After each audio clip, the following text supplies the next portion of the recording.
Good afternoon. Thanks for joining us across the fence. I'm Keith Silva, in for Fran Stoddard. This summer, many Vermonters are feeling the heat from an invasion of gypsy moth caterpillars. These invasive insects are creeping, crawling, and eating, and eating, and eating any and every leaf they can find. I spoke with University of Vermont Extension's entomologist to learn how to counter this very hungry caterpillar. You don't have to look too hard to find a gypsy moth caterpillar this summer. A gypsy moth has 5 pairs of blue dots and 6 raised pairs of red dots. They don't make tents like the eastern tent caterpillar does. They just feed in the trees. Margaret Skinner is an entomologist with UVM Extension. She cites a lack of a fungus as the reason for the current outbreak.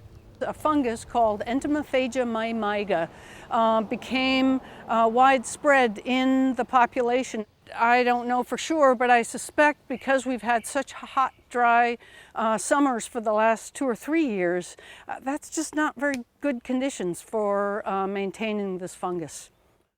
To ban this bug, Skinner advises banding infested trees. The best way for a homeowner to get rid of these insects is to put up burlap bands and go out every morning and scrape off the caterpillars or pupae or egg masses that you see on those bands. Gypsy moth has an interesting behavior. During the night, they crawl into the canopy of the tree to feed on the foliage, and then they come down to hide in the cracks of the bark or in the leaf litter during the day to hide from predators. The other cool thing is once the caterpillars get mature, then they pupate. They turn into this little brown chrysalis. They love the bands to hide underneath there. So they stay under those bands or in a crack or crevice for 7 to 14 days, and then they turn into adults. If you're able to get rid of the pupae even before they reach adulthood, you're just stopping the population dead. Joe Martinyuk is the golf course superintendent at the Burlington Country Club. He noticed one of the trees near the driving range didn't look good. It's just something that we started noticing this year and kind of was curious about what was happening to the health of the tree, and happened to be working with UVM on another different project and reached out to Margaret about, saw something in the news about the gypsy moth. Maybe this was happening here. Right now we're seeing that it's kind of isolated in certain areas of the golf course. So we're kind of monitoring how that's spreading as well. Some of the trees aren't defoliated yet, but we're seeing high populations in them. And it's kind of seems like it's wandering from this first tree that we noticed. Obviously the health and safety of our golfers, it comes first. So we are going to use a biopesticide, BTK, to treat these early in the spring. We'll continue to work with the UVM Extension and our arborist Tree Works to come up with a game plan to manage the tree that we want to keep. Skinner says defoliation isn't a death sentence. A mature tree, if it's healthy, can handle 2 or 3 years of defoliation, of 1 defoliation a year. The good thing about gypsy moth is it's called an early season defoliator. So the trees that get all defoliated, they will leaf out again. The trees will recover, but with what looks like another hot and dry summer to come, so too, perhaps, will the gypsy moth caterpillars.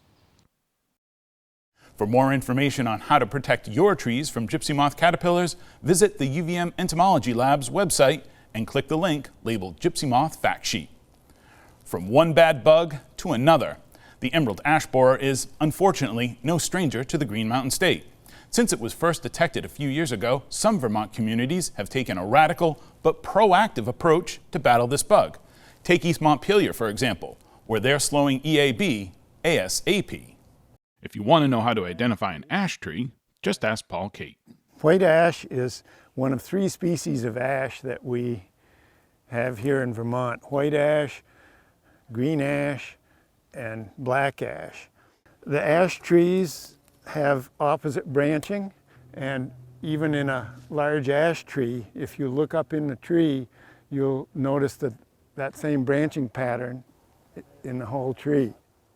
This ash tree is located on Gallison Hill Road alongside U32 Midland High School.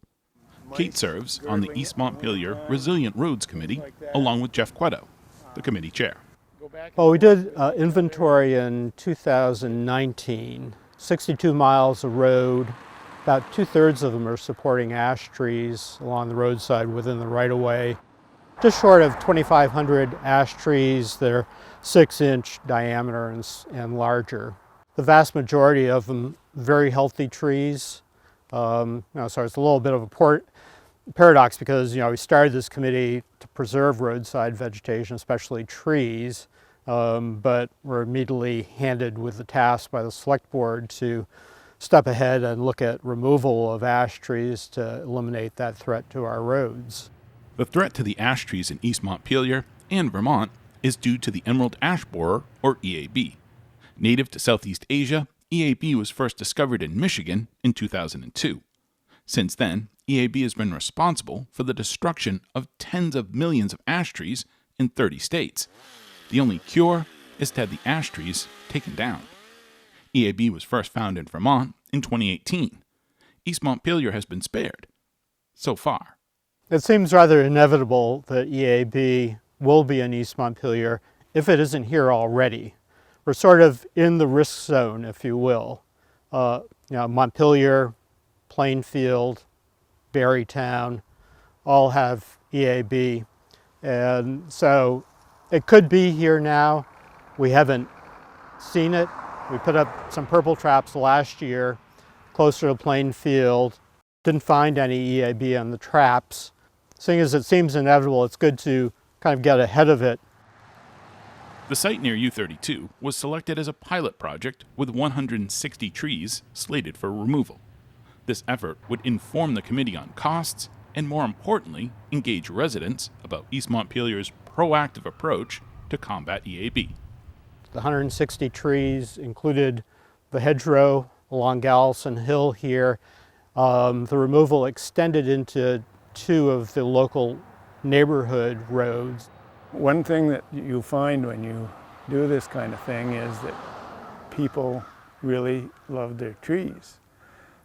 And they want to, if you're cutting trees down, they want to know what's the future. Less than 10 miles east of U32, the impact of EAB is a much different story. Joanne, where are we?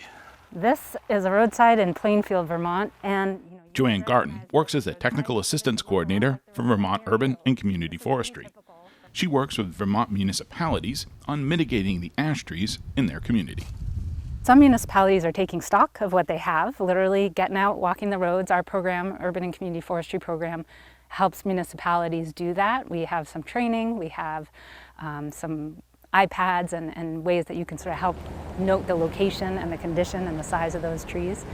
But it's been pretty important for some towns to begin to inventory what they have and start to make a plan for how they might like to be proactive or reactive to the emerald ash borer coming through. The damage EAB has done in Plainfield is easy to see. Not too far from where we're standing right now, we know that there are ash trees that are infested with emerald ash borer. We've seen white and black ash infested, and there's likely some green ash there too. Some of the trees along this stretch of road already we start to see that woodpecker flecking, that blonding up in the canopy of the tree. It's here and we're looking for it and hoping that municipalities can take stock of what's here and plan for a future without ash. The Vermont Urban and Community Forestry Program offers financial assistance to towns as they plan for the inevitability of EAB. The Vermont Urban and Community Forestry Program has been really fortunate over the past few years to apply for and receive funding from the U.S. Forest Service that we have earmarked as grant money for municipalities specifically who are looking to manage ash trees, inventory, perhaps take some down, and consider planting other trees, not necessarily right in the same place, but in important areas around their town. The silver lining to the storm clouds hanging over Vermont's ash trees is a renewed focus on forests that are too often overlooked. Roadside forests, they can be the forests that we see the most on our drive to and from work or town or school. And we don't think of them as being public places where you would sit and have a picnic or something. They are traveled right-of-ways, but they are managed by the municipality, and there is at times a reason for everyone in the community to have a voice and have an understanding of what's happening, understand what their road crew is doing to keep the roads safe and passable, but also manage this living, breathing forest that's all around your roadsides. East Montpelier received a $15,000 grant from Vermont Urban and Community Forestry, which they matched in funds and in time from staff and volunteers. Queto and Kate consider the cost money well spent. You know, having grown trees for 50-something years and looked after them, that all of a sudden I'm having to authorize taking down all kinds of trees, many of which are excellent looking trees. We're trying to make it into a positive thing as much as we can while we are doing the work of protecting the public safety. Now that the ball is rolling, we have a very supportive select board in town, and we seem to have community support as well.